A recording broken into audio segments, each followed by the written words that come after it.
Le ciel parisien se teintait de gris-perle lorsque Mathilde Rousseau émergea de la station Trocadéro, son sac en toile usée serré contre elle.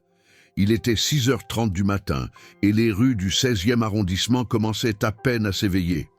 Quelques joggeurs longeaient la Seine, des boulangeries allumaient leurs vitrines et les pigeons picoraient déjà les miettes de la veille sur les trottoirs impeccables. Mathilde remonta l'avenue d'Eylau d'un pas régulier, ni trop rapide ni trop lent, le même rythme qu'elle avait adopté depuis 6 mois. Un rythme qui ne se faisait pas remarquer. Elle portait un manteau bleu marine élimé au poignet, acheté 3 ans plus tôt dans une friperie de Montreuil. Ses cheveux châtains, légèrement grisonnants aux tempes, étaient tirés en chignon serré. À 43 ans, Mathilde avait appris à se rendre presque transparente. C'était une compétence acquise au fil des années, dans les maisons des autres, où l'on préférait les domestiques discrets, presque invisibles. Elle ne portait jamais de parfum, évitait les couleurs vives, parlait seulement lorsqu'on lui adressait la parole. Elle avait compris depuis longtemps que les riches n'aimaient pas être dérangés par la présence trop marquée de ceux qui les servaient. L'hôtel particulier de Philippe Moncler se dressait au bout d'une impasse privée, protégée par une grille en fer forgé qui datait du Second Empire. Mathilde composa le code sur le clavier numérique, 1789, comme l'année de la Révolution, un choix qu'elle avait toujours trouvé ironique de la part d'un homme aussi fortuné, et franchit le portail. Le gravier crissa sous ses chaussures plates, tandis qu'elle traversait la cour pavée. La façade haussmannienne, avec ses balcons en pierre sculptée et ses hautes fenêtres à guillotine, lui rappelait toujours ces musées qu'elle visitait parfois avec ses enfants, quand ils étaient plus jeunes et qu'elle avait encore du temps libre. Elle entra par la porte de service, située à l'arrière de la bâtisse, et descendit directement au sous-sol où se trouvaient les vestiaires du personnel. L'odeur de cire d'abeille et de détergent au citron l'accueillit, familière et rassurante.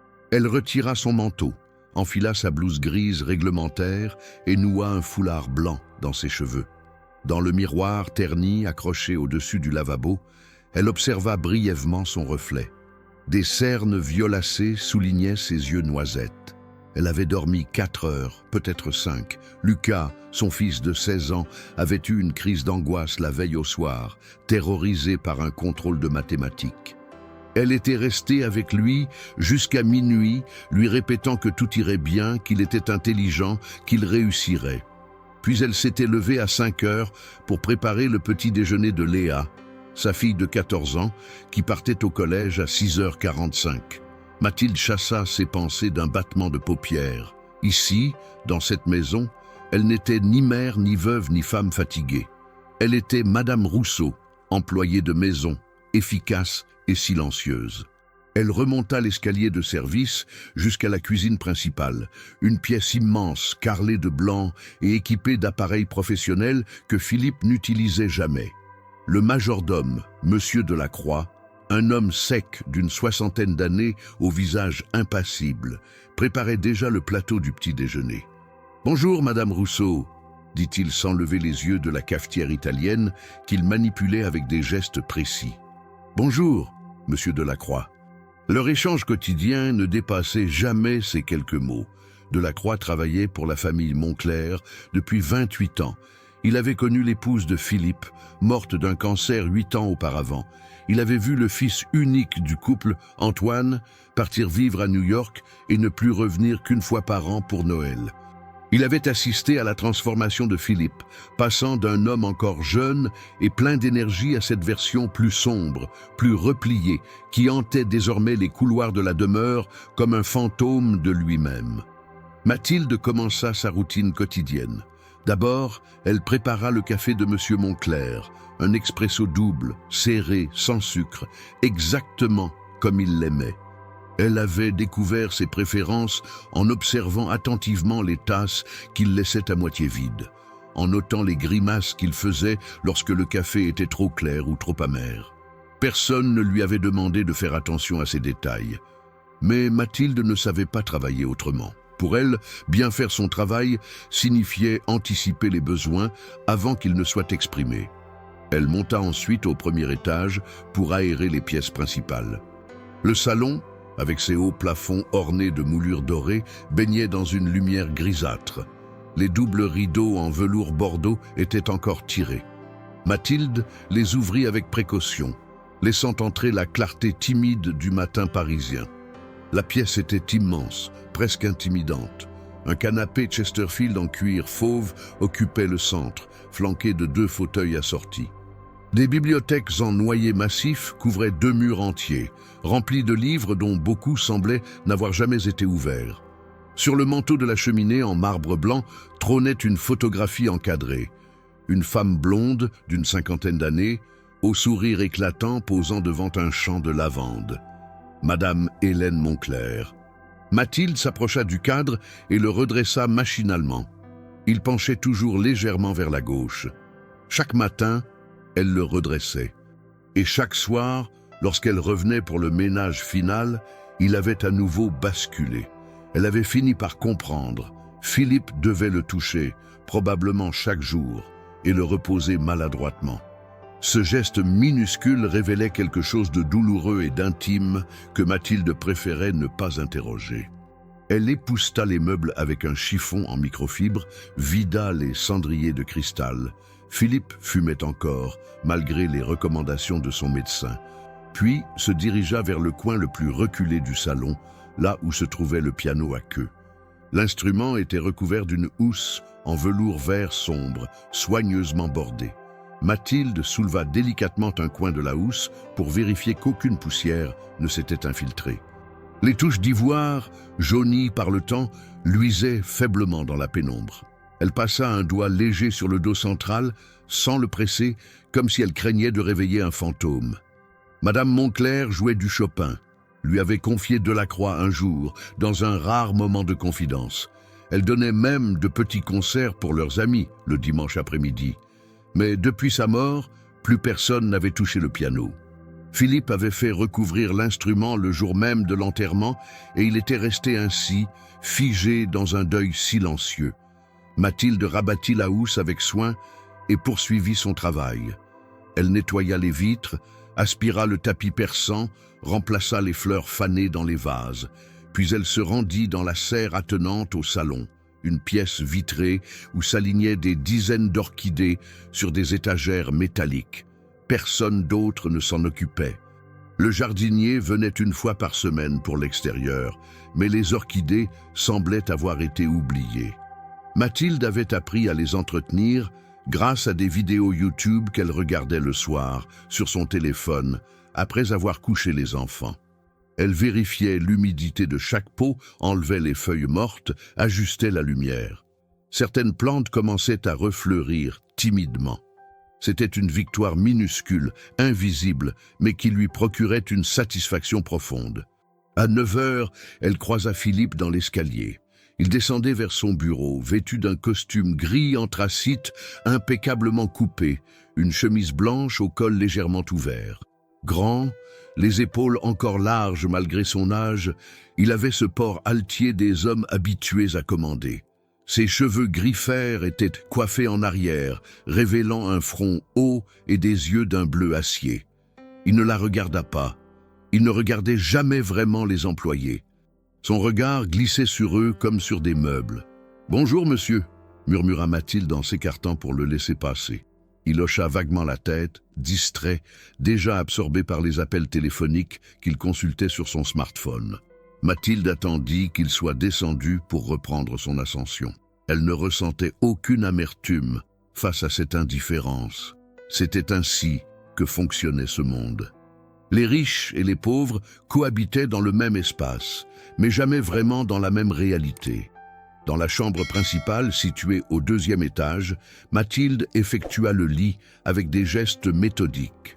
Les draps en lin égyptien, d'un blanc immaculé, glissaient sous ses doigts comme de la soie. Elle lissa chaque pli, borda les coins avec précision. Sur la table de nuit, elle remarqua une plaquette de somnifères à moitié vide et plusieurs comprimés tombés sur le sol. Elle les ramassa discrètement et les remit dans leur alvéole. Philippe dormait mal, cela se voyait à ses cernes, à sa démarche parfois hésitante le matin, à cette tension permanente qui habitait ses épaules. En redescendant, elle croisa Monsieur Delacroix qui transportait le courrier du jour sur un plateau d'argent. « Le neveu de Monsieur Montclair est passé hier soir », dit le majordome d'une voix neutre. Mathilde s'arrêta. Le neveu, Julien. Un jeune homme d'une trentaine d'années, au regard fuyant et aux mains tremblantes.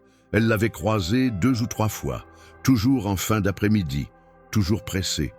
Il montait directement au 3e étage, dans l'ancienne chambre d'Antoine, puis repartait 1 heure plus tard sans saluer personne. « Il est resté longtemps ?» demanda-t-elle. « 20 de minutes. Monsieur Montclair n'était pas là. » Delacroix n'ajouta rien, mais son silence en disait long. Mathilde hocha la tête et continua sa route. Ce n'était pas ses affaires. Elle était là pour nettoyer, pas pour juger. L'après-midi passa dans la routine habituelle. Mathilde repassait le linge dans la buanderie lorsque son téléphone vibra dans sa poche. Un message de Lucas. « Maman, j'ai raté mon contrôle. Je suis nulle. » Son cœur se serra. Elle posa le fer, s'assit sur le tabouret bancal près de la fenêtre et composa le numéro de son fils. « Lucas, mon chéri, écoute-moi. »« Je suis trop bête, maman, j'ai tout oublié, tout. »« Tu n'es pas bête, tu es stressée, c'est différent. On va reprendre ensemble ce soir, d'accord ? Ça sert à rien. De toute façon, je vais redoubler. »« Lucas, arrête. Tu ne vas pas redoubler. Tu as juste eu une mauvaise journée. Ça arrive à tout le monde. » Elle l'écouta pleurer pendant 10 minutes, lui murmurant des mots de réconfort, sentant sa propre gorge se nouer. Lorsqu'elle raccrocha, elle resta assise quelques secondes, fixant le mur blanc de la buanderie. La fatigue lui tombait dessus comme une chape de plomb. Combien de temps encore pourrait-elle tenir ce rythme ? Les factures s'accumulaient, le loyer augmentait et son salaire, bien que correct, suffisait à peine à tout couvrir. Mais elle n'avait pas le choix. Depuis la mort de son mari, 3 ans auparavant, une crise cardiaque brutale, à 42 ans, en pleine rue, elle était seule pour tout assumer. Elle s'essuya les yeux d'un revers de main, se leva et reprit le repassage. Pleurer ne servait à rien, il fallait continuer. À 18 heures, Mathilde rangea le dernier vêtement dans l'armoire de Philippe, vérifia que tout était en ordre et redescendit. Delacroix était déjà parti, la cuisinière aussi. Il ne restait que le gardien de nuit, installé dans sa loge près de l'entrée principale. Mathilde récupéra son manteau, éteignit les lumières de la cuisine et sortit par la porte de service. Dehors, la nuit était tombée. Les lampadaires diffusaient une lumière orangée sur les trottoirs mouillés. Une pluie fine s'était mise à tomber. Mathilde releva son col et marcha vers le métro, ses pensées déjà tournées vers le dîner qu'elle devrait préparer, les devoirs qu'elle devrait superviser, la lessive qu'elle devrait lancer. Elle ne savait pas que, dans le bureau du 1er étage, Philippe Montclair était assis devant un écran d'ordinateur, observant les enregistrements des caméras qu'il avait fait installer secrètement dans toute la maison 2 semaines auparavant. Il ne savait pas encore ce qu'il cherchait exactement. Une preuve, une trahison, une explication aux petits objets qui disparaissaient mystérieusement depuis des mois. Il fit défiler les images, visionnant les heures enregistrées pendant son absence. La cuisinière, le jardinier, Delacroix, et puis Mathilde. Mathilde redressant le cadre de sa femme, Mathilde arrosant les orchidées, Mathilde ramassant ses médicaments tombés au sol. Philippe fronça les sourcils. Il rembobina, regarda à nouveau. Quelque chose dans ses gestes le troublait, sans qu'il puisse définir quoi exactement. Il éteignit l'écran et se servit un verre de whisky, les mâchoires serrées. La méfiance était devenue sa seconde nature. Depuis la mort d'Hélène, depuis qu'Antoine l'avait abandonné pour poursuivre sa carrière à l'étranger, depuis que la solitude s'était installée dans cette maison trop grande, Philippe avait appris à ne compter que sur lui-même et à se méfier de tout le monde. Mais ces images... Il secoua la tête et vida son verre d'un trait. Demain, il continuerait à surveiller, et tôt ou tard, il découvrirait la vérité. Philippe Montclair n'avait pas dormi de la nuit. Assis dans son bureau lambrissé de chaînes sombres, il avait visionné et revisionné les enregistrements des caméras de surveillance jusqu'à ce que le soleil se lève sur Paris. Les images défilaient sur l'écran dans un silence presque religieux, interrompu seulement par le tic-tac de l'horloge comtoise qui trônait dans un coin de la pièce. Philippe avait toujours été un homme méthodique, habitué à analyser des données, à décortiquer des rapports financiers, à identifier les failles dans les stratégies commerciales. Mais là, face à ces heures de vidéosurveillance montrant l'intérieur de sa propre maison, il se sentait étrangement déstabilisé. Il avait installé ce système 2 semaines auparavant, après avoir constaté la disparition d'une montre de gousset ayant appartenu à son père, puis d'un coupe-papier en argent, puis de plusieurs billets de 50 € qu'il laissait toujours dans le tiroir de son secrétaire. Rien de dramatique en soi, mais suffisant pour éveiller sa suspicion. Philippe détestait être volé.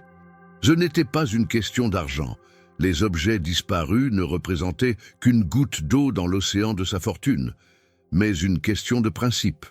Quelqu'un, dans son personnel, le prenait pour un imbécile. Et cela, Philippe Moncler ne pouvait l'accepter. Il avait donc fait appel à une entreprise spécialisée, discrète, qui avait installé des caméras miniatures dans chaque pièce principale de la demeure.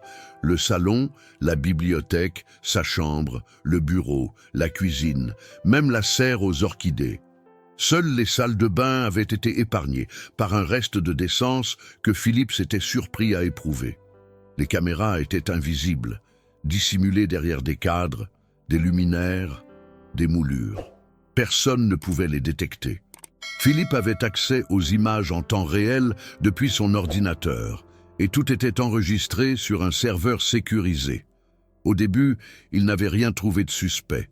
La cuisinière, Madame Lemoine, une femme ronde et joviale d'une 50aine d'années, préparait consciencieusement les repas qu'il ne touchait presque jamais. Delacroix accomplissait ses tâches avec la rigueur militaire qui le caractérisait. Le jardinier passait rapidement, taillait quelques haies et repartait. Rien d'anormal. Mais Mathilde Rousseau. Mathilde était différente. Philippe avait d'abord remarqué sa ponctualité obsessionnelle. Elle arrivait tous les jours à 6h55 précises. Jamais avant, jamais après. Elle se changeait dans les vestiaires du sous-sol en exactement 7 minutes, puis montait à la cuisine pour préparer son café. Ce café qu'elle préparait avec une attention presque maniaque, vérifiant la température de l'eau, mesurant la quantité de mouture, chronométrant l'extraction. Philippe avait froncé les sourcils la première fois qu'il l'avait vue faire. Depuis quand une femme de ménage se souciait-elle autant de son café? Il ne se souvenait pas lui avoir jamais donné d'instructions particulières sur ce sujet. Puis il avait observé ses déplacements dans la maison. Mathilde ne marchait jamais rapidement, ne faisait jamais de bruit. Elle se déplaçait comme une ombre, effleurant les meubles plutôt que de les heurter, refermant les portes sans les claquer, posant les objets sans les cogner. Philippe avait mis plusieurs jours à comprendre pourquoi cette façon de bouger le troublait. C'était la démarche de quelqu'un qui a appris à ne pas déranger, à ne pas exister trop fort. La démarche des invisibles. Ce qui l'avait vraiment frappé, cependant, c'était ces gestes qu'elle accomplissait lorsqu'elle se croyait seule. Le redressement quotidien du cadre d'Hélène, l'arrosage méticuleux des orchidées que personne d'autre ne touchait, et puis cette scène qu'il avait visionnée 3 fois de suite, incrédule. Mathilde s'approchant du piano, soulevant la housse, passant ses doigts sur les touches sans les presser, fermant les yeux quelques secondes comme en prière, puis se remettant au travail comme si rien ne s'était passé. Philippe avait figé l'image sur son écran. Le visage de Mathilde, capté de profil par la caméra cachée dans la bibliothèque, exprimait quelque chose qu'il ne parvenait pas à nommer. De la tristesse, de la nostalgie, du respect. Il avait zoom sur ses traits. Elle n'était pas belle au sens conventionnel du terme, mais son visage possédait une gravité, une profondeur qui le troublait. C'était le visage de quelqu'un qui avait souffert et qui avait appris à porter sa souffrance en silence. Philippe s'était levé, mal à l'aise. Il s'était servi un whisky, son 3e de la nuit, et s'était posté devant la fenêtre de son bureau. Dehors, Paris scintillait sous les lumières nocturnes. La tour Eiffel clignotait au loin, indifférente aux tourments des hommes. Il avait 52 ans lorsqu'il avait rencontré Hélène, lors d'un gala de charité organisé par sa société pharmaceutique. Elle était bénévole pour une association d'aide aux enfants malades. Blonde, lumineuse, elle riait facilement et parlait avec passion de ses engagements.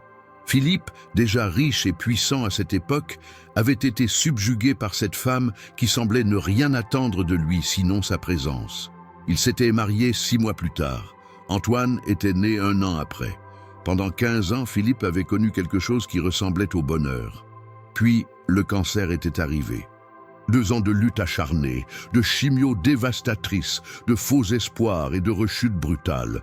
Hélène était morte un matin de novembre, dans leur chambre, sa main dans celle de Philippe.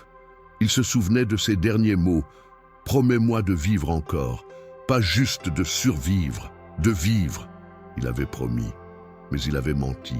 Depuis 8 ans, Philippe ne faisait que survivre.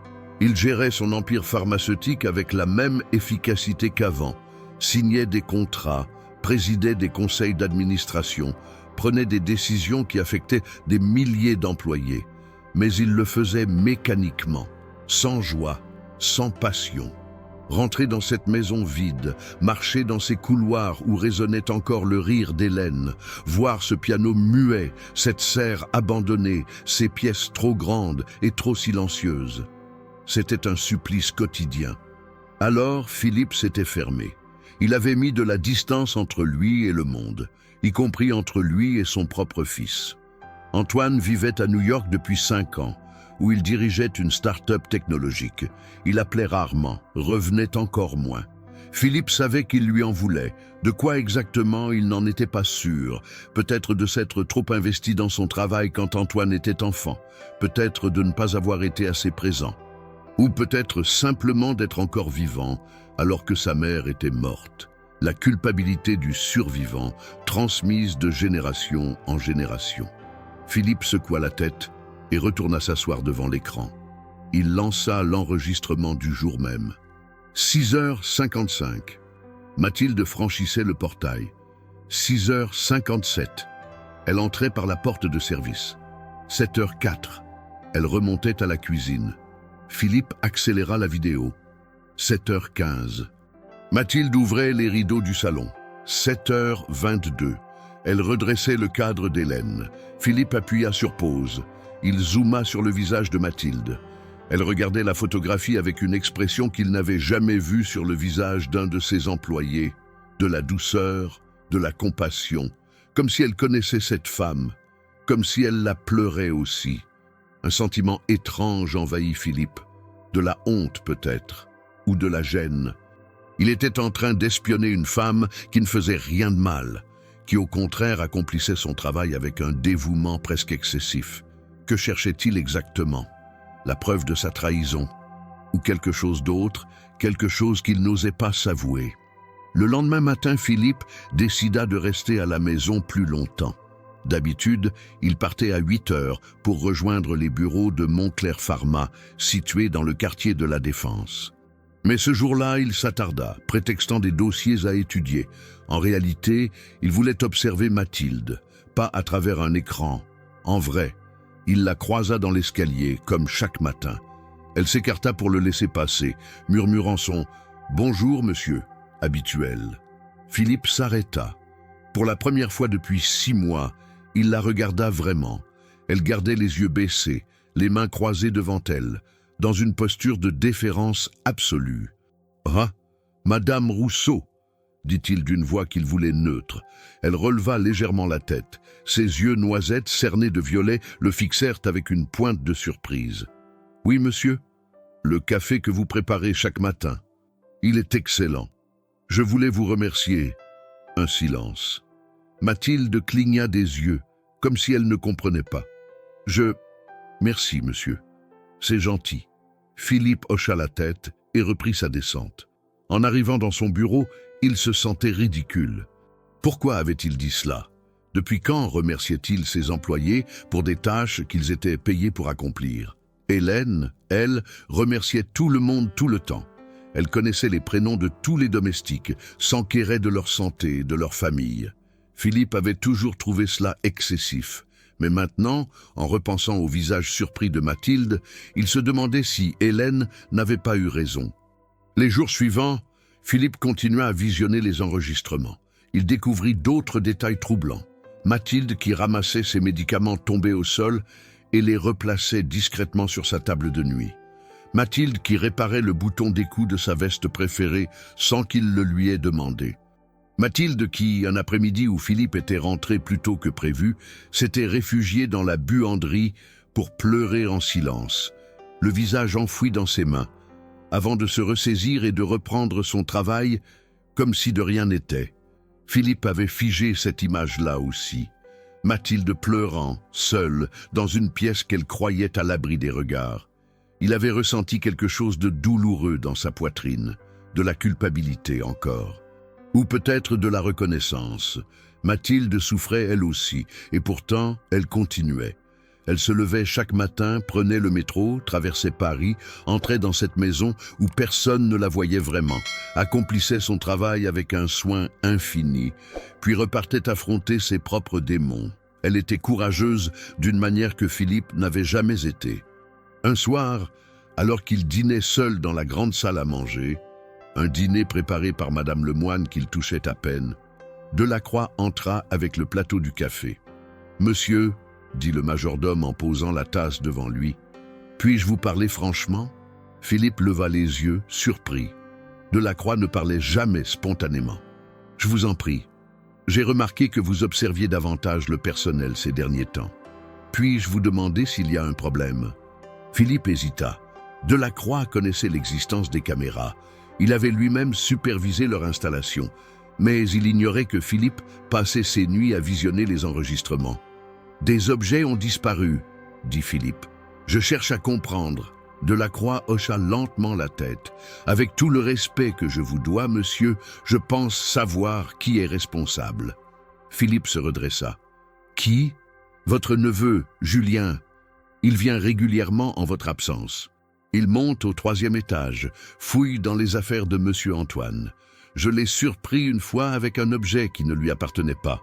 Quand je l'ai interrogé, il a prétendu que vous lui aviez donné la permission. » Philippe sentit la colère monter en lui. Julien, le fils de sa sœur cadette Marguerite, un jeune homme instable, sans emploi fixe, qui traînait dans Paris en enchaînant les petits boulots et les mauvaises fréquentations. Philippe l'avait aidé financièrement plusieurs fois par égard pour sa sœur. Mais Julien avait toujours été un panier percé, dépensant tout aussi vite qu'il le recevait. « Pourquoi ne m'avez-vous rien dit ?» demanda Philippe sèchement. « Je n'étais pas certain, monsieur, et je ne voulais pas vous accuser quelqu'un de votre famille sans preuve solide. » Philippe serra les mâchoires. Delacroix avait raison. Mais cela signifiait qu'il avait installé ses caméras, qu'il avait espionné ses employés innocents, pour rien. Pire, pour surveiller des gens qui ne le méritaient pas. « Merci, Delacroix. Je m'en occuperai. » Le majordome s'inclina et sortit. Philippe resta seul, fixant sa tasse de café. Il se sentait stupide et malhonnête. Il avait douté de personnes qui le servaient fidèlement, qui accomplissaient leur travail avec un dévouement qu'ils ne méritaient probablement pas. Et parmi elles, Mathilde. Mathilde qui redressait le cadre de sa femme chaque jour. Mathilde qui prenait soin de ses orchidées. Mathilde qui pleurait en silence et se relevait quand même. Cette nuit-là, Philippe retourna visionner les enregistrements. Mais cette fois, il ne cherchait plus de preuves de vol. Il cherchait à comprendre qui était vraiment Mathilde Rousseau. Il regarda les heures de vidéo accumulées, observant chaque geste, chaque expression. Il la vit s'arrêter devant une fenêtre, contempler le jardin avec un air mélancolique. Il la vit sourire brièvement en découvrant qu'une orchidée avait fleuri. Il la vit répondre à un appel téléphonique, son visage se crispant d'inquiétude, puis reprendre son masque de calme professionnel. Philippe fit des recherches. Il demanda à Delacroix ce qu'il savait d'elle. Le majordome, toujours discret mais informé, lui apprit que Mathilde était veuve depuis 3 ans, qu'elle élevait seule 2 adolescents, qu'elle vivait à Montreuil dans un petit appartement, qu'elle prenait le métro tous les jours pendant 1 heure pour venir travailler ici, Philippe apprit aussi qu'elle refusait systématiquement les pourboires que certains invités essayaient parfois de lui donner, prétextant que son salaire était suffisant, et qu'elle arrivait toujours 30 minutes en avance pour préparer son café exactement comme il l'aimait, bien qu'il ne le lui ait jamais demandé. Philippe éteignit l'ordinateur et se laissa tomber dans son fauteuil. Il avait passé 8 ans à se morfondre, à cultiver son chagrin comme une plante vénéneuse, à se couper du monde. Et pendant tout ce temps, des gens comme Mathilde traversaient des épreuves probablement aussi difficiles que les siennes, sans se plaindre, sans s'effondrer, sans renoncer. Elle avait perdu son mari, elle élevait seule ses enfants, elle travaillait dur pour survivre. Et pourtant, elle trouvait encore l'énergie de prendre soin des orchidées d'une morte qu'elle n'avait jamais connue, de redresser un cadre, de préparer un café parfait pour un homme qui ne la regardait même pas. Philippe se leva et marcha vers la fenêtre. Paris s'étendait devant lui, immense et indifférente. Quelque part dans cette ville, dans un appartement de Montreuil qu'il ne verrait jamais, Mathilde était probablement en train d'aider ses enfants à faire leurs devoirs, de préparer le dîner, de gérer les factures. Et demain matin, à 6h55 précises, elle franchirait à nouveau le portail de cette maison pour recommencer. Pour la première fois depuis la mort d'Hélène, Philippe ressentit quelque chose qui ressemblait à de la honte. Pas la honte d'avoir installé les caméras, bien que cela aussi le troublait, mais la honte de ne pas avoir vu, de ne pas avoir regardé, d'avoir vécu dans cette maison en côtoyant quotidiennement des êtres humains qu'il traitait comme des fantômes. Il retourna à son bureau et ouvrit le dossier du personnel. Il trouva la fiche de Mathilde, nom complet, Mathilde Anne Rousseau. Âge, 43 ans. Adresse, 18 rue Douy-Delcup, Montreuil. Situation familiale, veuve, 2 enfants à charge. Salaire, 1850 € net par mois. Philippe fit un rapide calcul mental, avec le loyer, les charges, la nourriture, les frais de scolarité, les transports. Mathilde devait vivre avec moins de 300 € par mois après avoir payé l'essentiel. Comment faisait-elle? Il referma le dossier et se massa les tempes. Il avait pris une décision. Demain, il parlerait à Delacroix. Il augmenterait le salaire de Mathilde de manière significative. Ce n'était pas grand-chose pour lui, mais cela changerait probablement sa vie à elle. Et puis, il démantèlerait ce système de surveillance absurde. Il confronterait Julien.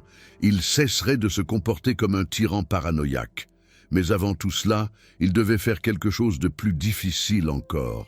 Il devait apprendre à voir. Le lendemain matin, Mathilde arriva comme d'habitude à 6h55. Elle traversa la cour, descendit au vestiaire, enfila sa blouse.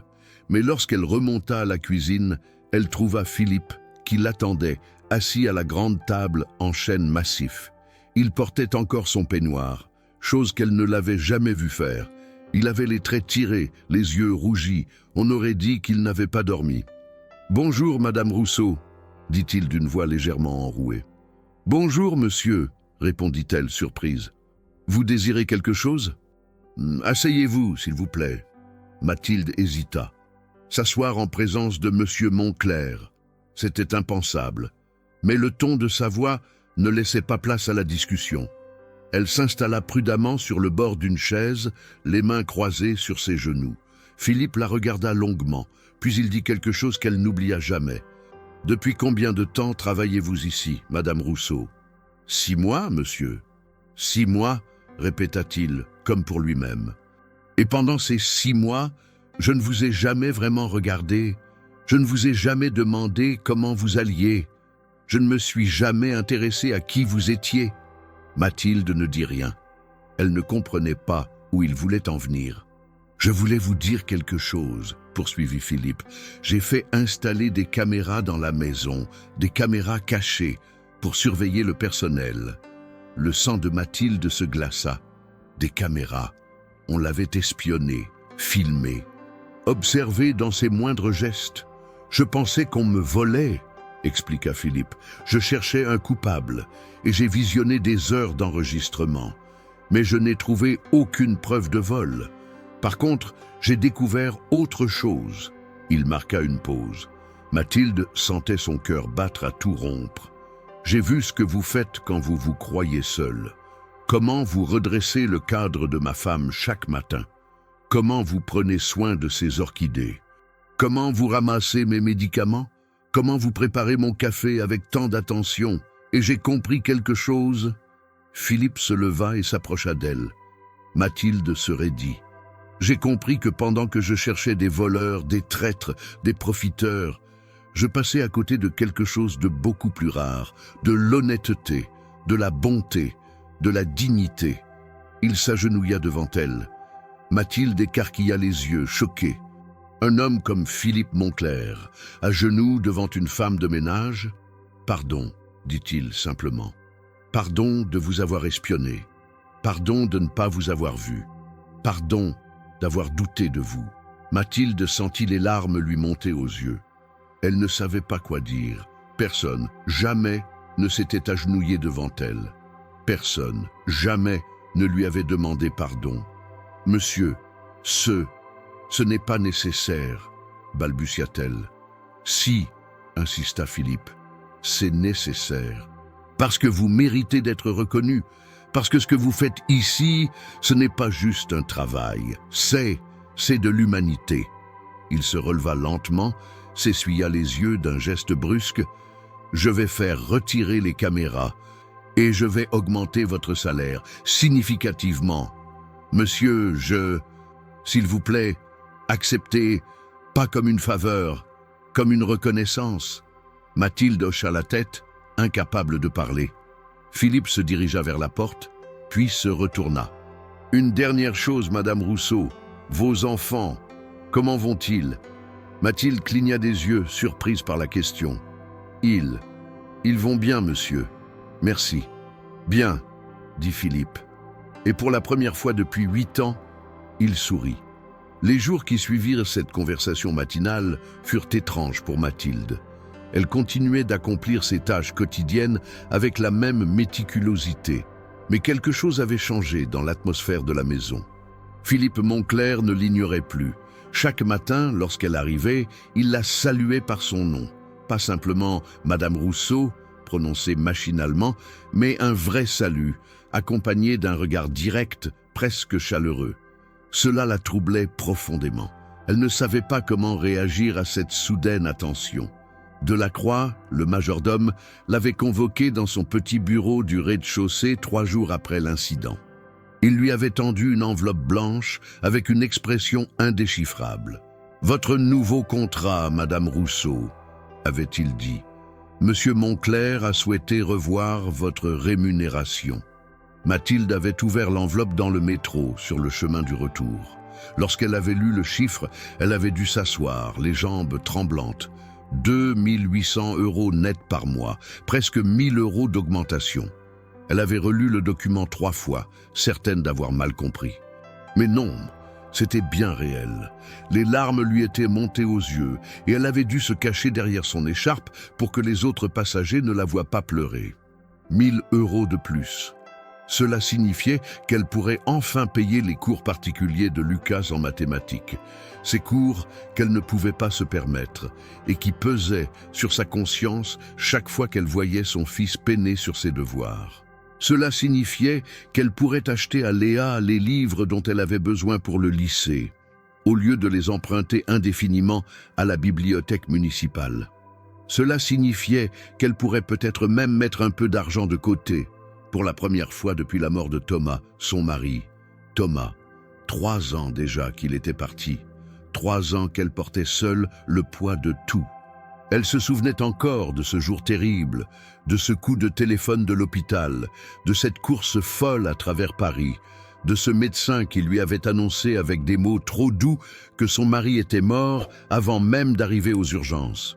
Une crise cardiaque massive, à 42 ans, sans signe avant-coureur. Thomas qui ne fumait pas, qui faisait attention à son alimentation, qui jouait au football avec ses copains tous les dimanches.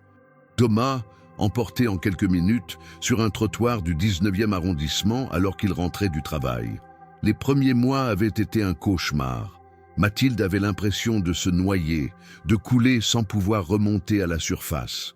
Les factures s'accumulaient, les enfants pleuraient la nuit, réclamant leur père. Lucas, qui avait 13 ans à l'époque, s'était refermé sur lui-même, refusant de parler, de manger, de sortir. Léa, 11 ans, avait développé des crises de panique. Et Mathilde, au milieu de tout cela, devait tenir debout, trouver un travail, payer le loyer, nourrir les enfants, faire semblant que tout allait bien alors que tout s'effondrait. Elle avait enchaîné les petits boulots. Ménage chez des particuliers, garde d'enfants, plonge dans un restaurant, tout ce qu'elle pouvait trouver. Elle travaillait parfois 15 heures par jour, dormait 4 heures par nuit. Elle avait perdu 10 kilos en 3 mois. Ses cheveux avaient commencé à blanchir prématurément, mais elle n'avait jamais baissé les bras, parce qu'abandonner, c'était condamner ses enfants, et cela, elle ne pouvait pas le faire. Le poste chez Philippe Moncler avait été une bénédiction. Un salaire fixe, des horaires réguliers, un seul employeur. Delacroix l'avait recruté après un entretien de 15 minutes pendant lequel il avait surtout observé ses mains. « Des mains qui ont travaillé », avait-il dit. « C'est ce que je cherche. » Mathilde n'avait pas compris sur le moment. Mais avec le recul, elle réalisait que Delacroix avait vu en elle ce que Philippe venait seulement de découvrir. Quelqu'un qui ne trichait pas, qui ne comptait pas ses heures, qui faisait bien son travail parce que c'était la seule manière qu'elle connaissait. Mais maintenant, assise dans ce métro qui la ramenait vers Montreuil, tenant ce contrat dans ses mains tremblantes, Mathilde ne savait plus quoi penser. Pourquoi Philippe avait-il fait cela ? Était-ce vraiment par reconnaissance, comme il l'avait dit, ou était-ce de la pitié ? Cette idée la révulsait. Elle ne voulait pas être un objet de pitié. Elle voulait juste faire son travail dignement, élever ses enfants, survivre. Elle rentra chez elle à 19 heures, comme d'habitude. L'appartement était petit, 2 chambres, un salon-cuisine, une salle de bain, mais propre et rangé. Lucas était affalé sur le canapé, casque sur les oreilles, perdu dans sa musique. Léa faisait ses devoirs sur la table basse, entourée de cahiers et de livres. « Maman !» s'écria Léa en la voyant. « Madame Perrin m'a dit que je pourrais passer en première S si je continue comme ça. » Mathilde sourit, posa son sac et embrassa sa fille sur le front. « C'est merveilleux, ma chérie. Je suis fière de toi. » Elle s'approcha de Lucas et lui retira doucement son casque. « Ça va, mon grand ?» Lucas haussa les épaules, sans la regarder. Depuis quelques semaines, il était encore plus renfermé que d'habitude. Mathilde savait qu'il souffrait, que l'adolescence et le deuil formaient un cocktail toxique qu'il ne parvenait pas à gérer. Elle aurait voulu l'emmener voir un psychologue, mais les consultations coûtaient 60 € la séance, et la sécurité sociale n'en remboursait qu'une infime partie. Mais maintenant, peut-être qu'elle pourrait. « Lucas ?» dit-elle en s'asseyant à côté de lui. « J'ai une bonne nouvelle. J'ai eu une augmentation au travail. Une grosse augmentation. » Lucas leva les yeux vers elle, surpris. « Ah ouais ? Oui. Et je me disais, si tu veux, on pourrait prendre rendez-vous avec quelqu'un avec qui tu pourrais parler. De papa, de l'école, de tout ce qui te pèse. » Lucas détourna le regard, mais Mathilde vit ses yeux briller. « Je sais pas, maman. C'est bizarre de parler à un inconnu. On n'est pas obligé de décider maintenant, réfléchis-y. » Elle lui caressa les cheveux, se leva et alla préparer le dîner. Des pâtes au beurre, comme souvent. Simple, rapide, économique. Mais ce soir, elle ajouta du parmesan râpé, un petit luxe qu'elle s'autorisait rarement. Les enfants mangèrent en silence, absorbés par leurs pensées. Mathilde les observait, le cœur serré. Ils grandissaient si vite. Lucas dépassait déjà son 1,65 m. Léa commençait à ressembler à une jeune femme. Bientôt, il n'aurait plus besoin d'elle. Cette idée la terrifiait autant qu'elle la réconfortait. Après le dîner, elle lança une lessive, vérifia les devoirs de Léa, tenta de discuter avec Lucas qui répondait par monosyllabes. Puis, à 22 heures, lorsque les enfants furent couchés, elle s'assit enfin sur le canapé, épuisée. Elle regarda autour d'elle. Le papier peint décolle dans un coin. La tache d'humidité au plafond. Le parquet qui grince, mais c'était chez elle, son refuge, le seul endroit où elle pouvait baisser la garde. Elle pensa à Philippe Moncler dans son hôtel particulier immense, entouré de meubles précieux et de souvenirs douloureux. Elle pensa à cette solitude qu'elle avait devinée chez lui, à ce chagrin qu'il portait comme une armure. Ils n'avaient rien en commun, et pourtant, d'une certaine manière, ils se ressemblaient. Deux survivants, chacun à leur manière. Le lendemain matin, lorsque Mathilde arriva à la maison Moncler, elle trouva Philippe qui l'attendait dans le hall d'entrée. Il portait un costume bleu marine, impeccable, mais son visage trahissait une tension inhabituelle. « Madame Rousseau, dit-il sans préambule, j'ai besoin de vous parler, pas en tant qu'employeur, en tant que quelqu'un qui a besoin d'aide. » Mathilde fronça les sourcils, déstabilisée.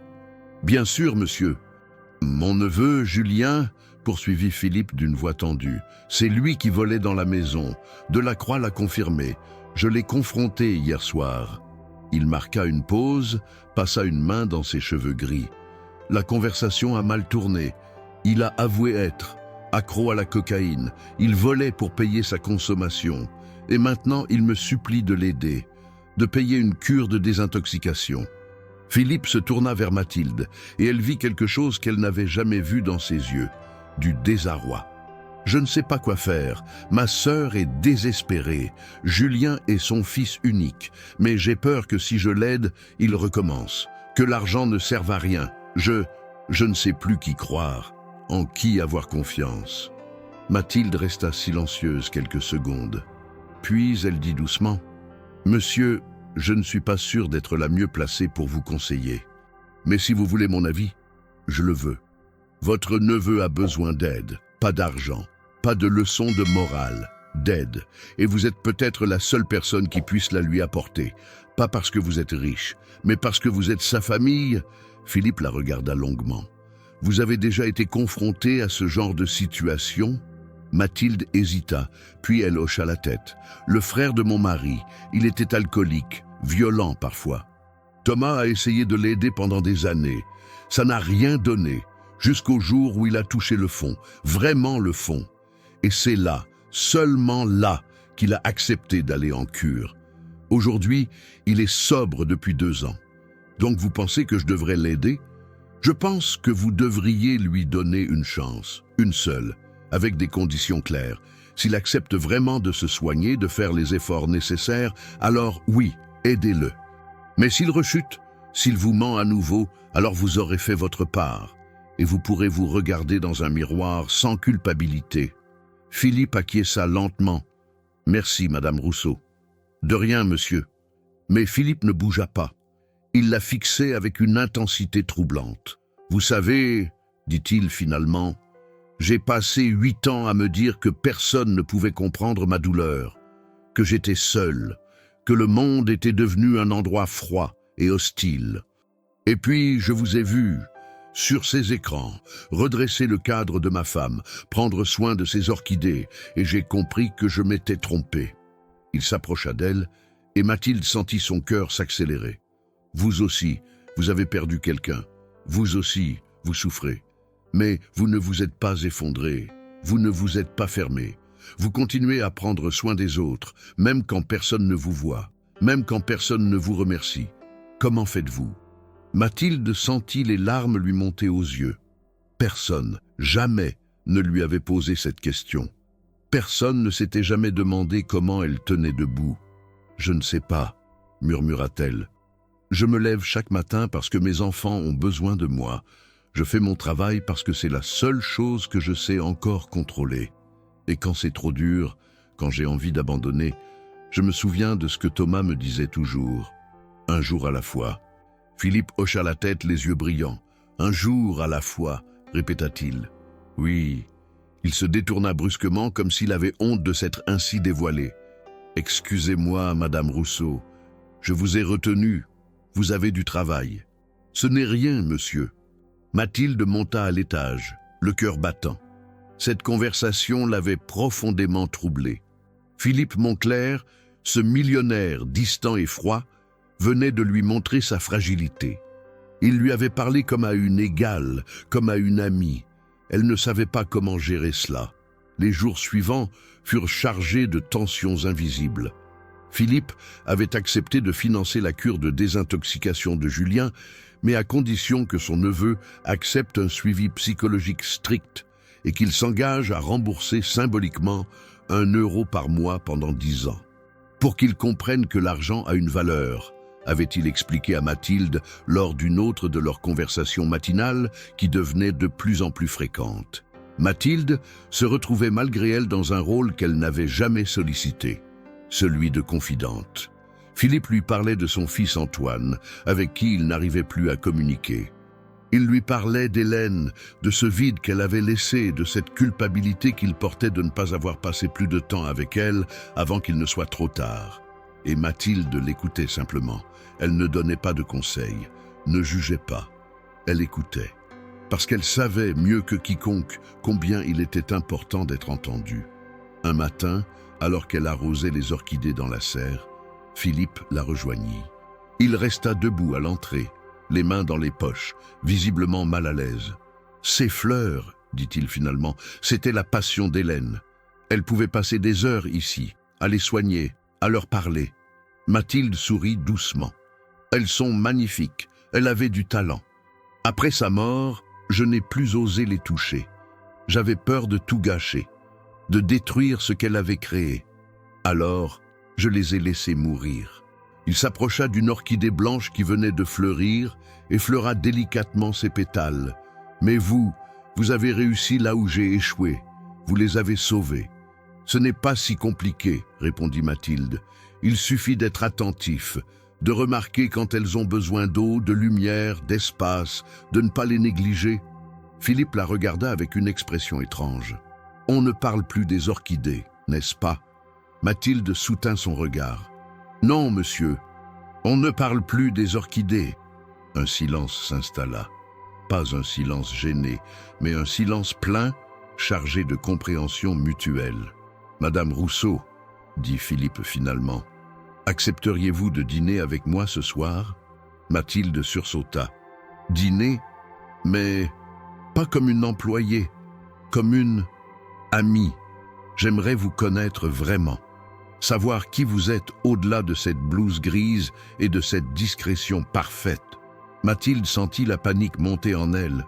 « Monsieur, je ne pense pas que ce soit approprié. »« Pourquoi ? Parce que je suis riche et vous non ? Parce que je suis votre employeur ? » ?»« Oui, » dit-elle franchement, « pour toutes ces raisons. » Philippe secoua la tête. « Pendant 8 ans, j'ai dîné seul dans cette maison. Pendant 8 ans, j'ai mangé des repas préparés par Madame Lemoine que je touchais à peine, dans un silence de mort. Et j'en ai assez. J'ai assez de cette solitude. J'ai assez de ce mur que j'ai construit autour de moi. » Il fit un pas vers elle. « Vous m'avez redonné quelque chose que j'avais perdu, l'envie de voir les autres, de les reconnaître, de les respecter. Alors s'il vous plaît, acceptez. » Mathilde hésita. Tout dans sa raison lui criait de refuser. C'était dangereux, inapproprié. Cela brouillait les frontières entre employés et employeurs. Mais une petite voix au fond d'elle lui soufflait autre chose. Lui disait qu'elle aussi était fatiguée d'être invisible, fatiguée de n'être qu'une ombre. « D'accord, » murmura-t-elle finalement, « mais je dois rentrer chez moi avant, m'occuper de mes enfants. » Bien sûr, 20 heures, 20 heures. Ce soir-là, Mathilde rentra chez elle dans un état d'agitation qu'elle ne contrôlait pas. Elle prépara le dîner pour Lucas et Léa en pilotage automatique, répondit distraitement à leurs questions. À 19h30, elle s'enferma dans la salle de bain et se regarda dans le miroir. Qu'allait-elle porter ? Elle n'avait que des vêtements pratiques, usés, rien qui convenait pour dîner avec Philippe Moncler. Finalement, elle enfila la seule robe qu'elle possédait encore, une robe noire simple qu'elle portait aux enterrements. Elle brossa ses cheveux, les laissa libres sur ses épaules, mit un peu de rouge à lèvres, une touche de mascara. Quand elle se regarda à nouveau, elle eut un choc. Elle ne se reconnaissait pas. Cette femme dans le miroir, avec ses cheveux détachés et ses lèvres colorées, ne ressemblait plus à Mathilde Rousseau, femme de ménage discrète et effacée. Elle ressemblait à elle-même, celle qu'elle avait été avant la mort de Thomas, avant la survie. « Maman, t'es belle !» s'exclama Léa en la voyant sortir. Lucas leva les yeux de son téléphone et fronça les sourcils. « Tu vas où ?»« J'ai un dîner. Avec mon employeur. »« Ton patron, pourquoi ?»« C'est compliqué, mon chéri, mais ne vous inquiétez pas. Je serai de retour avant minuit. » Elle embrassa ses enfants et sortit, le cœur battant. Lorsqu'elle arriva devant l'hôtel particulier, elle faillit faire demi-tour. Mais la grille s'ouvrit avant qu'elle n'ait pris sa décision. Philippe l'attendait dans le hall, vêtu d'un costume décontracté, sans cravate. Il sourit en la voyant. « Vous êtes magnifique, » dit-il simplement. Mathilde rougit. « Merci, monsieur. Philippe, appelez-moi Philippe. » Ils dînèrent dans la petite salle à manger, celle qu'Hélène utilisait pour les repas intimes. Delacroix avait dressé une table élégante avec des bougies et de la porcelaine fine. Madame Lemoine avait préparé un repas raffiné, terrine de foie gras, magret de canard aux figues, tarte aux poires. Mathilde mangea lentement, intimidée par tant de luxe. Mais Philippe la mit rapidement à l'aise. Il lui posa des questions sur sa vie, sur ses enfants, sur ses rêves. Et Mathilde, pour la première fois depuis des années, parla. Elle lui raconta Thomas, leur rencontre dans une bibliothèque municipale où ils cherchaient tous deux le même livre. Elle lui parla de ses enfants, de leurs rires, de leurs peurs. Elle évoqua même ses propres doutes, ses moments de faiblesse, ses nuits où elle pleurait dans le noir en se demandant si elle tiendrait le coup. Philippe l'écoutait avec une attention totale. Et lui aussi se confia. Il parla d'Hélène, de leur amour tardif mais profond. Il avoua sa culpabilité de ne pas avoir été un meilleur père pour Antoine. Il reconnut qu'il s'était réfugié dans le travail pour ne pas affronter le vide. « Vous savez ce qui m'a le plus frappé en vous regardant sur ces vidéos ?» dit-il soudain. « Non, votre constance. Vous ne trichez jamais. Vous ne prenez jamais de raccourcis. Même quand personne ne regarde. Même quand vous êtes épuisé, vous faites bien votre travail, pas pour être vu, pas pour être récompensé, mais parce que c'est juste. » Il se pencha vers elle. C'est la définition même de l'intégrité. Et c'est tellement rare. Mathilde sentit les larmes lui monter aux yeux. « J'ai juste fait ce que je devais faire. »« Non, » corrigea Philippe. « Vous avez fait bien plus que cela. Vous m'avez appris à voir à nouveau, à reconnaître la valeur invisible des gens. » Il tendit la main par-dessus la table, hésita, puis la posa doucement sur celle de Mathilde. « Merci. » Mathilde ne retira pas sa main. Pour la première fois depuis la mort de Thomas, elle se sentait vue, reconnue. Pas comme une employée, pas comme une veuve, pas comme une mère débordée, mais comme une femme, une personne, un être humain avec sa propre valeur. Ils restèrent ainsi quelques secondes, dans un silence chargé d'émotions qu'aucun des deux n'osait nommer. Puis Mathilde retira doucement sa main. « Il est tard, je devrais rentrer. »« Bien sûr, je vous appelle un taxi. » Dans le taxi qui la ramenait vers Montreuil, Mathilde regarda défiler Paris par la fenêtre. Les lumières de la ville dansaient dans ses yeux embués. Elle ne savait pas ce qui venait de se passer, mais elle savait que quelque chose avait changé, irrémédiablement. Et cela la terrifiait autant que cela l'émerveillait. Les semaines qui suivirent ce dîner furent marquées par une transformation progressive, mais profonde, dans la dynamique de la maison Montclair. Philippe avait tenu parole. Les caméras avaient été démontées discrètement, sans que le reste du personnel ne soit au courant de leur existence passée. Seuls Delacroix, Mathilde et Philippe connaissaient ce secret, et ils le gardaient comme une cicatrice commune, rappel d'une époque de méfiance désormais révolue. Mathilde continuait d'arriver chaque matin à 6h55, mais l'atmosphère avait changé. Philippe l'attendait souvent dans la cuisine, 2 tasses de café préparées. Ils échangeaient quelques mots avant qu'elle ne commence sa journée. Des conversations banales en apparence, sur la météo, sur les nouvelles du jour, mais qui tissaient entre eux une connivence inattendue. Delacroix observait ces échanges avec un sourire imperceptible. La cuisinière, Madame Lemoine, remarquait que M. Montclair souriait davantage. Même le jardinier, qui ne venait qu'une fois par semaine, sentait que quelque chose avait changé dans cette demeure, autrefois figée dans le deuil. Julien, le neveu de Philippe, avait intégré une clinique spécialisée dans la dépendance, située en Normandie, près de Deauville. Philippe s'y rendait tous les 15 jours pour lui rendre visite. Au début, ces visites étaient tendues, pleines de silences gênés et de reproches non formulés. Mais progressivement, oncle et neveu apprenaient à se parler autrement. Julien avouait sa honte, sa culpabilité d'avoir trahi la confiance de sa famille. Philippe reconnaissait sa propre responsabilité. Il avait été absent, distant, trop absorbé par son empire et son chagrin pour remarquer la descente aux enfers de ce jeune homme. Un soir, en revenant d'une de ses visites, Philippe avait trouvé Mathilde dans la serre. Elle terminait sa journée, arrangeant les orchidées avec des gestes délicats. Il s'était arrêté sur le seuil, la regardant travailler sans qu'elle s'en aperçoive. La lumière dorée du couchant traversait les vitres, auréolant sa silhouette d'une clarté presque irréelle. Philippe avait ressenti quelque chose qu'il n'avait pas éprouvé depuis la mort d'Hélène. Un élan du cœur, brutal et inattendu. Il avait toussé légèrement pour signaler sa présence. Mathilde s'était retournée, surprise. « Monsieur, Philippe ?» s'était-elle reprise. « Je ne vous avais pas entendu. Ne vous arrêtez pas. J'aime vous regarder faire. Vous avez des mains de guérisseuse. » Mathilde avait souri timidement, reportant son attention sur une orchidée rose pâle qui peinait à fleurir. « Celle-ci est fragile. Elle a besoin de plus d'attention que les autres. Comme nous tous, » avait murmuré Philippe.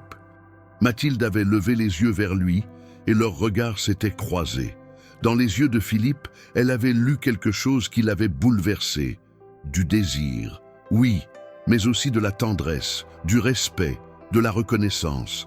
Ce n'était pas le regard condescendant d'un homme riche pour sa domestique, c'était le regard d'un homme pour une femme qu'il admirait. « Philippe » avait-elle dit doucement, « nous devons parler. » Ils s'étaient assis sur le banc de la serre, côte à côte, dans un silence que seul le chant lointain des oiseaux troublait.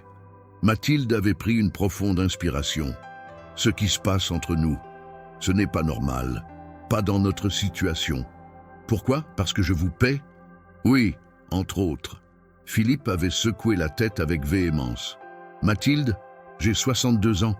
J'ai passé la moitié de ma vie à construire une fortune qui ne me rend pas heureux. J'ai perdu ma femme. Mon fils me parle à peine. J'ai gâché des années à me morfondre dans la solitude. Et puis vous êtes apparu, pas comme une employée, comme une lumière. » Il s'était tourné vers elle, lui prenant doucement la main. « Je ne vous demande rien. Je ne veux pas vous mettre mal à l'aise. Mais je ne peux pas nier ce que je ressens. Pour la première fois depuis 8 ans, je me sens vivant. Grâce à vous. » Mathilde avait senti les larmes lui monter aux yeux. « Philippe, je ne sais pas quoi dire. Je ne sais pas si c'est bien, si c'est juste. J'ai mes enfants, mon travail, ma vie qui est tellement différente de la vôtre. Et alors ?» avait-il demandé avec une intensité qui l'avait surprise. « Nos vies sont différentes, oui, mais nos douleurs se ressemblent, nos solitudes aussi. » Il avait effleuré sa joue d'un geste infiniment délicat. « Je ne vous demande pas de m'aimer. Je vous demande juste de me laisser être présent, de me laisser vous aider, vous et vos enfants, pas comme un bienfaiteur, comme quelqu'un qui tient à vous. » Mathilde avait fermé les yeux, submergée par un flot d'émotions contradictoires. Une partie d'elle voulait fuir, retourner dans sa zone de sécurité, dans cette vie difficile, mais prévisible. Mais une autre partie, celle qu'elle avait enfouie depuis la mort de Thomas, aspirait à cette connexion, à cette reconnaissance, à cette possibilité d'être vue, aimée, respectée. « J'ai peur », avait-elle avoué dans un souffle. « Moi aussi. » Et dans cette serre baignée de lumière dorée, au milieu des orchidées qui renaissaient, Philippe avait embrassé Mathilde. Un baiser timide, presque adolescent, chargé de toute la vulnérabilité de deux êtres brisés qui osaient à nouveau espérer. Les mois suivants furent une période de transformation pour tous. Philippe avait insisté pour rencontrer Lucas et Léa. Mathilde avait d'abord résisté, terrifiée à l'idée de mélanger ces deux mondes si différents. Mais Philippe avait été patient et elle avait fini par accepter. La première rencontre avait eu lieu dans un café du Marais, neutre et informel. Lucas s'était montré méfiant, presque hostile. À 16 ans, il avait développé une carapace pour se protéger du monde, et il ne voyait pas d'un bon œil cet homme riche qui s'intéressait soudain à sa mère. Léa, en revanche, avait été plus ouverte, posant 1000 questions à Philippe sur son travail, sa maison, sa vie. Philippe ne les avait pas jugés. Il ne s'était pas comporté en sauveur condescendant. Il avait parlé avec eux comme avec des égaux, écoutant leurs préoccupations, leurs rêves, leurs peurs. Il avait proposé à Lucas de l'aider à réviser ses mathématiques. Philippe avait fait une école d'ingénieur avant de se lancer dans la pharmacie. Et le jeune homme, surpris, avait accepté. Les séances de révision avaient commencé timidement dans le bureau de Philippe. 2 heures, tous les mercredis après-midi. Au début, Lucas restait fermé, répondant par monosyllabes. Mais Philippe avait cette patience que seuls possèdent ceux qui ont connu la douleur. Il ne forçait rien. Il expliquait, reformulait, encourageait, et lentement, très lentement, Lucas s'ouvrait. Un jour, alors qu'il travaillait sur les équations du second degré, Lucas avait soudain lâché. « Mon père aussi était bon en maths. Il m'aidait tout le temps. » Philippe avait posé son stylo. « Tu veux me parler de lui ?» Et Lucas s'était mis à parler, à raconter son père, ses blagues nulles, sa manière de siffler en préparant le petit déjeuner, son obsession pour le football. Il avait parlé pendant 1 heure, sans s'arrêter, libérant 3 ans de chagrin contenu. Philippe l'avait écouté sans l'interrompre, et quand Lucas avait fini, les yeux rouges mais le visage apaisé, Philippe avait simplement dit « Il avait l'air d'être un homme bien, tu lui ressembles ». Ce jour-là, quelque chose s'était dénoué dans le cœur de Lucas, et dans celui de Philippe aussi. Léa, de son côté, avait développé une passion pour les sciences. Philippe l'avait invitée à visiter les laboratoires de Montclair Pharma, où elle avait passé une journée entière à poser des questions aux chercheurs, fascinée par les microscopes, les cultures cellulaires, les protocoles d'expérimentation. En rentrant, elle avait annoncé à sa mère qu'elle voulait devenir chercheuse en biologie. Mathilde avait pleuré de joie. Philippe avait également proposé de financer les études des enfants. Mathilde avait d'abord refusé catégoriquement. « Je ne veux pas de votre argent », avait-elle dit fermement. « Je ne veux pas que mes enfants pensent qu'on peut obtenir les choses sans les mériter. »« Ce n'est pas de la charité », avait répondu Philippe avec autant de fermeté. « C'est un investissement dans l'avenir de 2 jeunes gens brillants et aussi, il avait hésité, puis s'était lancé, aussi parce que je veux faire partie de votre vie, de leur vie, pas comme un bienfaiteur, comme quelqu'un qui compte pour vous. » Mathilde l'avait regardé longuement, puis avait accepté. Mais à une condition, que Lucas et Léa travaillent pour mériter cette chance, qu'ils excellent dans leurs études, qu'ils comprennent la valeur de ce qui leur était offert. Philippe avait accepté sans hésiter. Un soir de printemps, 6 mois après ce fameux dîner, Philippe organisa un événement qui bouleversa toute la maisonnée. Il demanda à Delacroix de rassembler tout le personnel dans le grand salon. La cuisinière, le jardinier, les 2 femmes de ménage qui travaillaient à temps partiel et bien sûr Mathilde. Tous se tenaient debout, mal à l'aise, se demandant ce qui se passait. Philippe entra, vêtu d'un costume gris, l'air solennel. Il s'arrêta devant eux, les mains dans le dos. « Je vous ai réunis ce soir pour vous dire quelque chose d'important, » commença-t-il. « Pendant des années, j'ai vécu dans cette maison comme un fantôme. Je passais à côté de vous sans vous voir. Je vous donnais des ordres sans vous connaître. Je vous payais sans vous respecter. » Il marqua une pause, balayant l'assemblée du regard. « J'ai eu tort. Vous n'êtes pas des domestiques. Vous êtes des êtres humains qui méritent d'être reconnus, valorisés, respectés. Et je veux que cela change. » Il fit signe à Delacroix, qui s'avança avec une pile d'enveloppes. « À partir d'aujourd'hui, vos salaires sont augmentés de 20%. » Vous aurez également accès à une mutuelle d'entreprise de qualité, à des congés payés supplémentaires et à une prime annuelle basée sur l'ancienneté. Un murmure de surprise parcourut le groupe. Madame Lemoine porta une main à sa bouche. Le jardinier écarquilla les yeux. « Mais ce n'est pas tout, » poursuivit Philippe. « Je veux aussi que nous apprenions à mieux nous connaître. Une fois par mois, nous organiserons un déjeuner commun. Ici, dans cette maison. Pas comme employeurs et employés. Comme des personnes qui partagent un espace et qui méritent de se parler vraiment. » Il se tourna vers Mathilde, qui se tenait légèrement en retrait, les larmes aux yeux. Quelqu'un m'a appris récemment que l'intégrité se mesure à ce qu'on fait quand personne ne regarde, que la vraie valeur d'une personne n'a rien à voir avec son compte en banque, que la dignité humaine ne se négocie pas. Il s'avança vers elle, s'agenouilla devant elle comme il l'avait fait ce matin-là, il y avait 6 mois. Mathilde secoua la tête, bouleversée. « Philippe, non. »« Si, » insista-t-il, « parce que je veux que tout le monde sache, que tout le monde comprenne.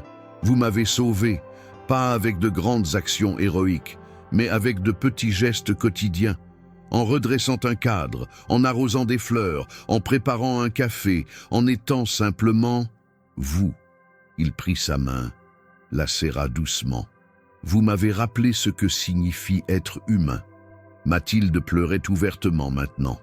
Delacroix, d'habitude si impassible, s'essuya discrètement les yeux. Madame Lemoine renifla bruyamment. Même le jardinier, un homme bourru d'une 50aine d'années, détourna le regard, ému.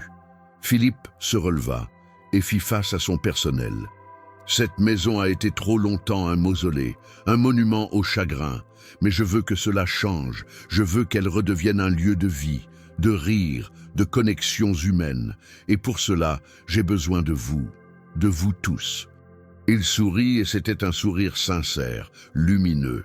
Alors merci d'être là, merci de faire de cette maison bien plus qu'un simple bâtiment. Les semaines qui suivirent furent marquées par une métamorphose spectaculaire de l'hôtel particulier. Philippe avait fait retirer la housse du piano, un accordeur était venu et l'instrument avait retrouvé sa voix. Philippe ne savait pas jouer, mais Mathilde, à sa grande surprise, connaissait quelques morceaux. Elle s'était assise timidement devant le clavier un dimanche après-midi et avait joué une sonate simple, hésitante. Philippe l'avait écoutée, les larmes aux yeux, imaginant Hélène assise exactement au même endroit, jouant ce même morceau. Mais il n'avait pas ressenti de douleur, juste une douceur mélancolique, comme un adieu en paix. Antoine, le fils de Philippe, avait finalement accepté de revenir à Paris pour une visite. La rencontre entre père et fils avait été tendue au début. 8 ans de distance, de reproches non formulés, de malentendus accumulés formaient un mur presque infranchissable. Mais Philippe avait changé.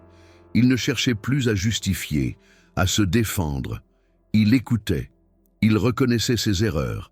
Il demandait pardon. « J'ai été un mauvais père », avait-il dit simplement, assis face à Antoine dans le bureau qui avait été témoin de tant de silence. « J'étais trop absorbé par mon travail, trop distant. Et quand ta mère est morte, je me suis effondré au lieu d'être là pour toi. » Antoine avait serré les mâchoires, visiblement ému. « Papa, non, laisse-moi finir. Je ne te demande pas de me pardonner. Je te demande juste de me laisser essayer, d'être présent, de réparer ce que j'ai cassé. » Antoine avait hoché la tête et pour la première fois depuis des années, père et fils s'étaient étreints. Antoine avait rencontré Mathilde le lendemain. Il avait été surpris au début, son père, le millionnaire distant et froid, amoureux d'une femme de ménage, mais Mathilde l'avait conquis par sa simplicité, son authenticité, son intelligence discrète. Il avait également rencontré Lucas et Léa, et avait été impressionné par leur maturité, leur résilience. « Vous avez de la chance, » avait-il dit à Mathilde, « d'avoir élevé des enfants pareils. C'est eux qui m'ont sauvé, » avait-elle répondu, pas l'inverse.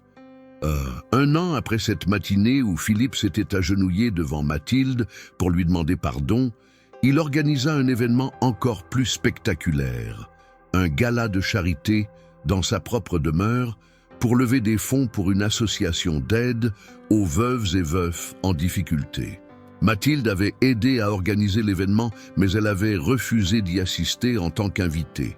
« Je ne suis pas à ma place parmi tous ces gens », avait-elle dit. « Tu es exactement à ta place », avait rétorqué Philippe, plus que n'importe qui d'autre.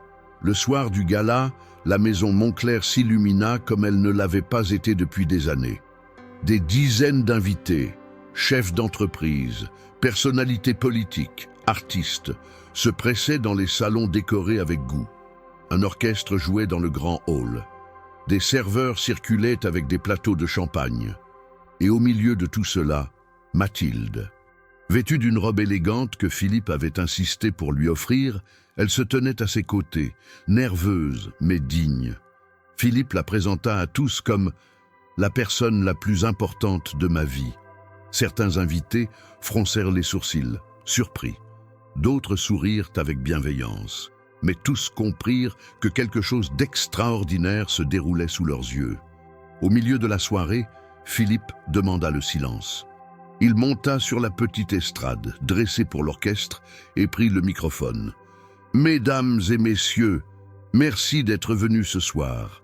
Cette maison n'avait pas accueilli autant de vie depuis bien trop longtemps. » Il balaya l'assemblée du regard. « Nous sommes ici pour lever des fonds pour une cause qui me tient à cœur, aider les veuves et veufs qui luttent pour survivre après avoir perdu leur conjoint.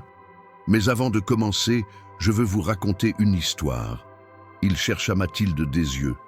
Elle se tenait près du piano, pétrifiée. « Il y a 1 an, j'étais un homme brisé, riche, oui, puissant peut-être, mais fondamentalement vide. J'avais perdu ma femme, mon fils ne me parlait plus, et je vivais dans cette maison comme dans un tombeau. » Sa voix se brisa légèrement.